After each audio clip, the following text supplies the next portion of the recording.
Comment je peux résister à la tentation jusqu'au mariage est le thème que nous abordons depuis un moment. Aujourd'hui, nous allons partager la clé numéro 3, qui est pour moi l'essentiel même des dispositions que nous avons à prendre pour pouvoir résister à la tentation et parvenir à réussir sur ce chemin de sanctification. Se nourrir spirituellement ou demeurer dans une atmosphère spirituelle. C'est le sujet que nous allons voir aujourd'hui.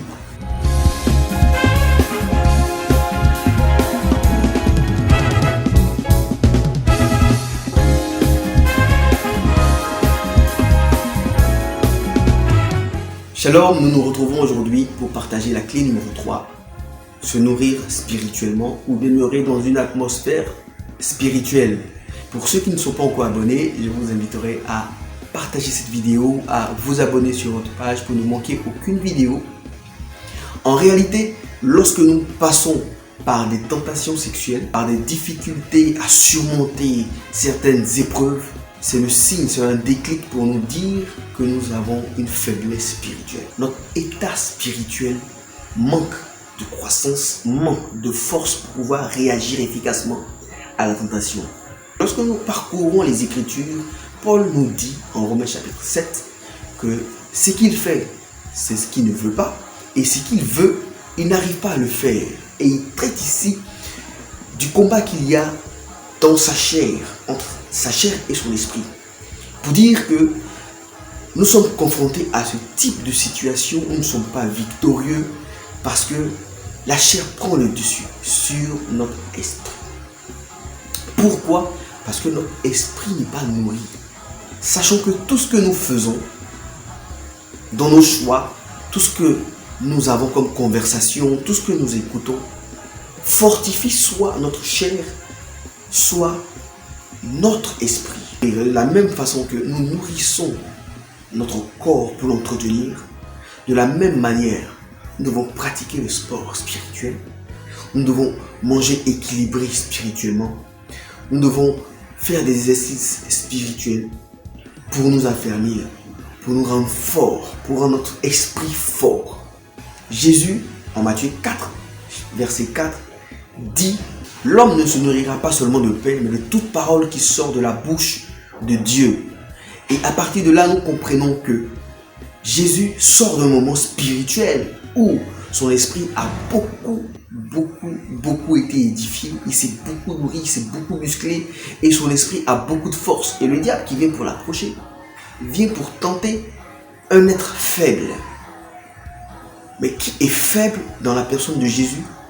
Lorsqu'il vient de 40 jours de prière, de jeûne, c'est sa chair qui est faible, mais son esprit est fortifié. Et face à la tentation, il arrive à surmonter la tentation. Aujourd'hui, c'est ce que je veux t'emmener à faire, à nourrir ton esprit, à te fortifier au travers de la parole de Dieu, à écouter des conversations qui vont t'élever, à demeurer dans une atmosphère spirituelle, méditer la parole, écouter les musiques qui vont te relever, te fortifier.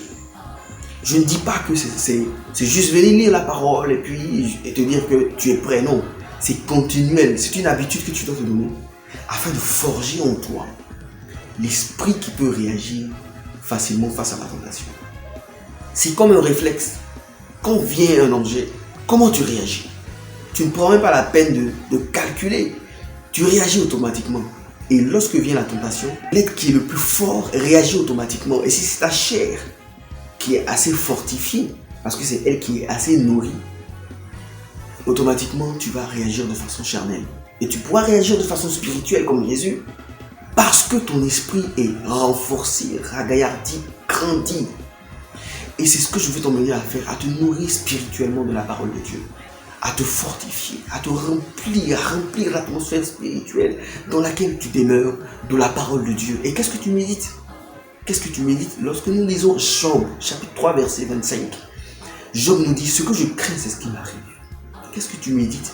Est-ce que tu médites les bonnes paroles? Est-ce que tu médites ce qui va te grandir? Ou est-ce que tu médites ce que tu veux laisser, ce que tu veux rejeter? Quand tu médites dans ton cœur, je ne veux pas tomber dans la masturbation, je veux m'éloigner de la masturbation, je veux m'éloigner de la pornographie.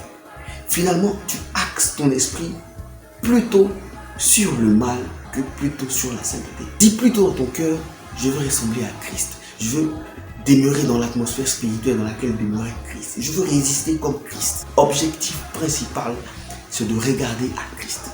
C'est de regarder à la parole.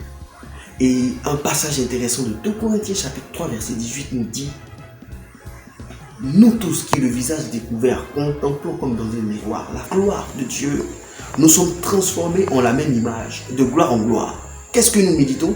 Nous devons méditer la vie de Christ. Nous devons méditer la vie des apôtres. Méditons la vie de Daniel qui a résisté à la tentation, même quand il y avait des menaces. Méditons la vie de Joseph qui a fui malgré les pressions de la femme de Potiphar. Voici aujourd'hui l'élément essentiel que je voudrais partager avec vous.